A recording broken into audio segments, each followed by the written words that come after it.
Hey guys, you should have watched a couple videos by now introducing the whole idea of how food sensitivities are on the rise and the things we eat in our country, including those genetically modified organisms, and the foods that have been genetically modified and altered can affect health and how they're linked to all these different health conditions are on the rise in our country. And this whole idea of gut permeability is also known as a leaky gut syndrome or permeable gut, whatever you want to call it. Let's talk a little bit more about that and how the food we eat can cause leaky gut, and then in turn how leaky gut is linked to autoimmune conditions where your immune system actually gets confused and starts attacking itself. First of all, your gut lining is made up of these enterocytes, mucosal cells that have the brush border, which you guys sometimes have. Some of you guys mentioned brush border, or call them the villi in the, or even microvilli in the small intestine. And while I think of it, anytime we say gut here in this context, we're talking about the small intestines. That's where all the nutrients are absorbed, if you remember. So within your small intestine, you have these cells lining and up in here would be the lumen, where all the food is. Down on this side would be where the blood is. In that first layer of cells, the mucosal cell layer, each cell is held together by a little region called the tight junction. And under normal conditions, it's tight. That's where the name comes from. They're held together tight. There's no way to get through. And so most things have to go through what's called transcellular uptake. And that's what we learned about, where the villi, the increased surface area, help to absorb the nutrients through facilitated diffusion, passive diffusion, active transport, things like that. All right, so under normal conditions, the food molecules we eat are absorbed through the mucosal cells, through the brush border, the villi or microvilli, into the cell, processed. Then they diffuse back out or transported back out into the blood vessels for transport and delivery to wherever they're needed. All right, so that's kind of a little bit more in the detail on the anatomy of the gut. Let's take a look at this diagram here. Now, it looks pretty confusing, but we're going to walk through this. This is connecting the whole idea of leaky gut, how it happens, and how it can lead to autoimmunity. Now, we're going to be taking a look at a specific food protein commonly found in today's food system called gluten. Gluten is a protein, a lot of times the problematic protein found in modern wheat. And now it's not that ancient wheat didn't have gluten, it's just that due to selective breeding and genetic modification, the wheat that we have now has a higher amount of gluten than what it used to even 40 to 50 years ago. So although the gluten might have been there in the wheat that your great grandparents were eating, it wasn't even as close in the amount of gluten that we had today that's found in the same amount. So in other words, if you took a cup of wheat flour that we use today compared to a cup of wheat flour you used 30 to 50 years ago, the amount of gluten in the cup of flour we have is exponentially higher than the amount of gluten in the cup of flour that your grandparents or great grandparents would have been using. So that's a whole other issue that needs to be considered here. So gluten may have been problematic 30 to 50 years ago, but the amount of gluten was so small it probably didn't affect people. All right, but today with the amount of gluten that's found in the wheat that we're eating now, because it's so high, it is becoming problematic, because gluten, according to most experts, which most of them agree, is pretty much undigestible, especially as we're starting to learn more and more about how autoimmunity works.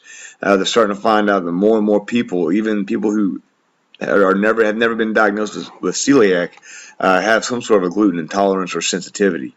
But understand, other proteins can cause problems similar to gluten in other people. Lectins come from legumes. A lot of times they're the ones that are responsible for causing that peanut allergy. Casein is a protein found in milk, and of course soy protein, depending on an individual, could elicit a similar response that we're getting ready to go through. We're going to be talking about how gluten affects the gut, but understand, any of these unrecognizable food or foreign food proteins could cause the same sort of cascade of events. All right, so step number one, gluten, which is a protein, protein part of the wheat germ. It's undigestible and unfortunately unrecognizable. And as we've been talking, unrecognizable proteins are unrecognizable are foreign antigens. Antigens elicit immune responses. Well, first thing that happens is that gluten is converted into a protein called gliadin.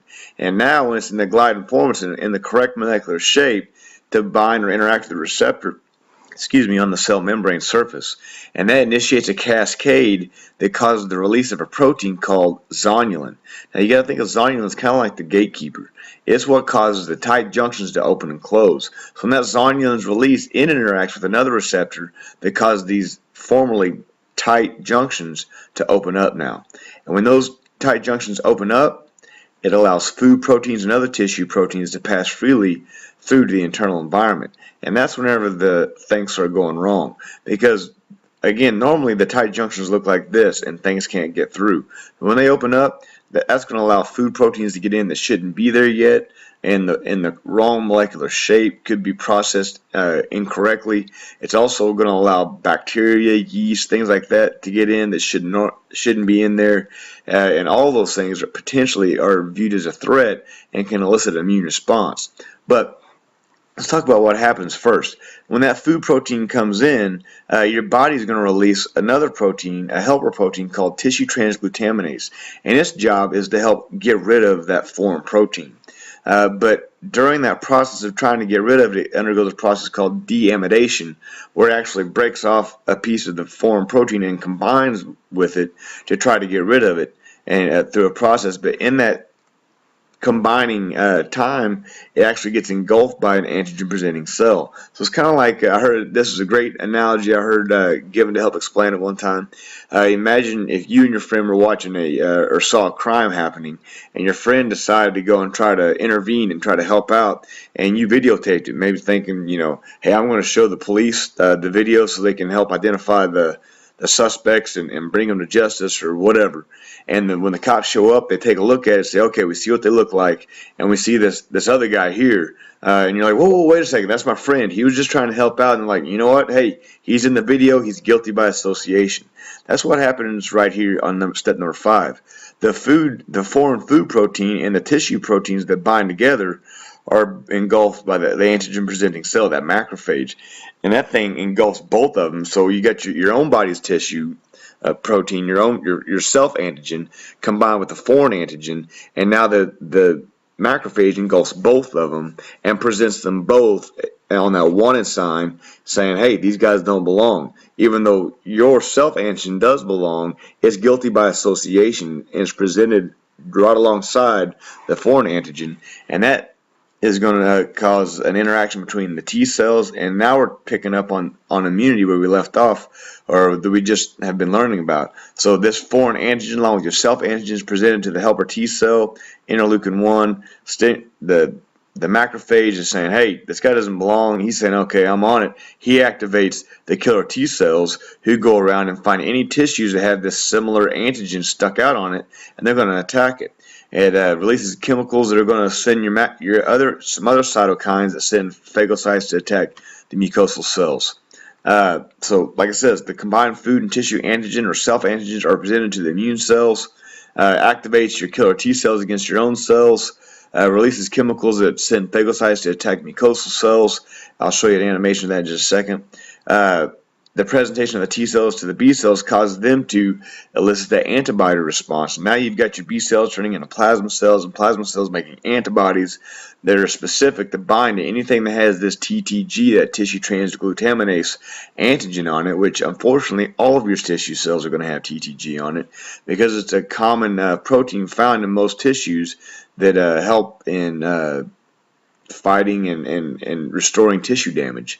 So again, you got this whole complex cascade of reactions occurring, all because you ingested an unrecognizable protein that bound with the receptor, causing the tight junctions to open and allowing those things in. And when those foreign things came in, your helper came along, your tissue transglutaminase, trying to help out, and in the process of helping out, it binds to the foreign protein, and the antigen presenting cell actually engulfs both of them, presents both of them as a threat, and now your T cells are mixed up, saying, hey, the good guys and the bad guys are all bad, and starts attacking your own tissues that have this antigen sticking out, even though that's a self antigen. It belongs.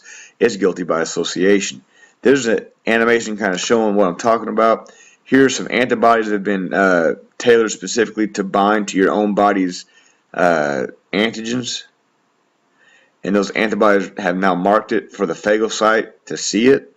Phagocyte comes along, binds to it, dumps its enzymes from its lysosomes onto your own tissues, causing breakdown, causing the release of other inflammatory markers, and it's just a perpetual cycle of inflammation and damage inside your cells, inside your tissues.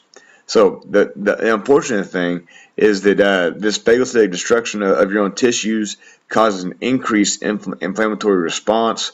It can result in autoimmunity and damage to your intestinal cells, but it's not just your intestinal cells that become damaged. As you can see in this diagram, these are healthy mucosal cells. These are mucosal cells that have undergone constant destruction over and over again. It'd be kind of like if you can imagine taking a knife and cutting your arm in the same spot over and over and over again. Every day you make a cut in the exact same spot. You can imagine how raw and sore and damaged that tissue would be, and how your body would have a hard time healing, because you just constantly, that stressor keeps being applied. You keep cutting, keep doing damage in the exact same spot, and the stress is never removed, and you never give your body a chance to heal that wound. It's the exact same thing that's happening when we eat these molecules that our bodies don't recognize. If it elicits an immune response, that damage is going to be repetitive over and over and over, resulting in autoimmunity and possibly hypersensitivity. And now your immune system is all out of whack, attacking your own body tissues. And that's what I want to talk to you here on this part right here. Unfortunately, those antibodies that are produced to fight against any dietary peptides that don't belong, but it can also result in this whole idea of cross reaction, where the proteins or the antibodies start marking your body's own tissues, tissues such as skeletal muscle, the pancreas, kidney, thyroid tissue, liver tissue, brain tissue, or nervous tissue. All these things are fair game when it comes to autoimmunity and this whole antibody production. So in other words, for example, if we have an antigen that has ATG, so this is the bad guy, the foreign protein that's unrecognizable, it's recognized as the bad guy, BG for bad guy. And then over here, say this is muscle, all right.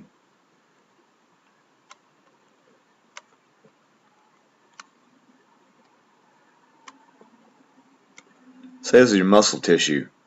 Your muscle tissue has the antigen ATGCAT. That's the molecular tag for your muscle. Well, unfortunately, your body has already recognized that ATG is bad, not supposed to be there. Well, if you look over here, this antigen is found within the muscle antigen. So your body says, "Oh, I see it. It's right there, ATG. I know it doesn't belong, so that means this must not belong." So that's going to mark it, and then your phagocyte, your macrophage,